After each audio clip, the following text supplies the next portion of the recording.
జపాన్లో ముఖ్యమంత్రి చంద్రబాబు బృందం బిజీగా గడుపుతోంది. టోక్యోలోని ఇసెకి కంపెనీని సందర్శించిన ముఖ్యమంత్రి రాష్ట్రంలో వ్యవసాయాన్ని లాభసాటిగా మార్చడంపై అనుసరించాల్సిన విధానాల గురించి ఆ సంస్థ ఎండీ యోషియుకి టయోడాకు వివరించారు. వ్యవసాయ ఉత్పాదన భారత్లో తక్కువగా ఉందని, దీన్ని అంతర్జాతీయ ప్రమాణాలకు తగ్గట్లుగా అభివృద్ధి చేయాల్సిన అవసరం ఉందని ముఖ్యమంత్రి అభిప్రాయపడ్డారు.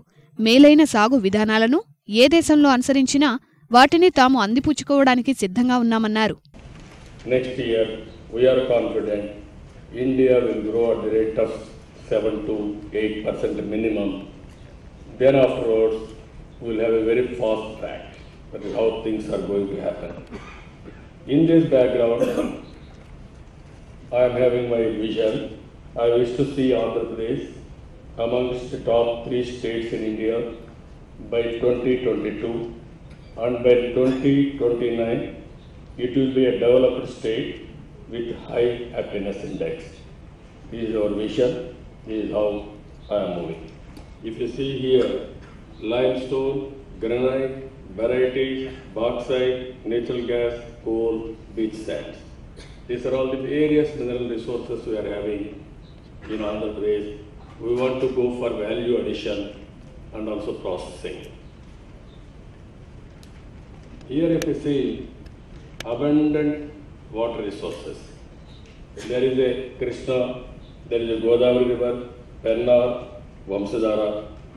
Only one river, Godavari, every year average for the last 20 years if we take into consideration, around 3 TMs of water it is going to see. That amount of water is available. If you utilize all this water, there won't be any drought in Andhra Pradesh. Abundant water is available. This is the time you have to come in and invest in Andhra Pradesh. India and Japan are natural allies. Why I am saying this? We don't have any political agenda. Our agenda is only economic agenda. Even in future, there are no evidence of conflicting interests because we don't have any differences in political ideology. India and Japan, democracies, we are having all these advantages. So ultimately I am requesting all of you to come and set up industries in Andhra Pradesh. SMBC investment adviser senior సలహాదారు Fumio Hoshito ముఖ్యమంత్రి బృందం సమావేశమైంది. Smart సిటీల అభివృద్ధికి కావలసిన సాంకేతిక పరిజ్ఞానం అనేక Japanese కంపెనీలకు దగ్గరగా ఉందన్నారు. రాష్ట్రంలో స్మార్ట్ సిటీల అభివృద్ధికి, ఇన్ఫ్రాస్ట్రక్చర్ డెవలప్మెంట్కు సహకరిస్తామని ఆ కంపెనీ ప్రతినిధులు చంద్రబాబుకు హామీ ఇచ్చారు. పారిశ్రామికంగా, పెట్టుబడుల పరంగా పటిష్టంగా ఉన్నందువల్లే జపాన్ పర్యటనకు తాము వచ్చినట్లు ముఖ్యమంత్రి తెలిపారు. అనంతరం హిటాచీ గ్రూప్ ప్రతినిధులతో భేటీ అయ్యారు. కేంద్ర రాష్ట్ర ప్రభుత్వాల మధ్య ఉన్న స్నేహ సంబంధాల గురించి సీఎం వారికి వివరించారు. ప్రపంచస్థాయి రాజధాని నగరం నిర్మించాలనేది తన సంకల్పంగా పేర్కొన్నారు. రివర్ ఫ్రంట్ను అభివృద్ధి చేసి నదుల మధ్య ద్వీపాలలో వినోద కేంద్రాలను ఏర్పాటు చేయనున్నట్లు సీఎం తెలిపారు. భారతదేశంలో 3వ వంతు ఆక్వా ఉత్పత్తులు, ఎగుమతులు ఆంధ్రప్రదేశ్ నుంచే జరుగుతున్నాయన్నారు. ఇరు దేశాల మధ్య ఎటువంటి రాజకీయ విభేదాలు లేనందువల్ల వర్తక వాణిజ్యాల్లో ఎంతో పురోగతి ఉంటుందని ఆశాభావం వ్యక్తం చేశారు. No, this is a new capital. After bifurcation, Government of India mentioned in the Bifurcation Act itself, passed by Parliament, they will assist financially for new capital construction.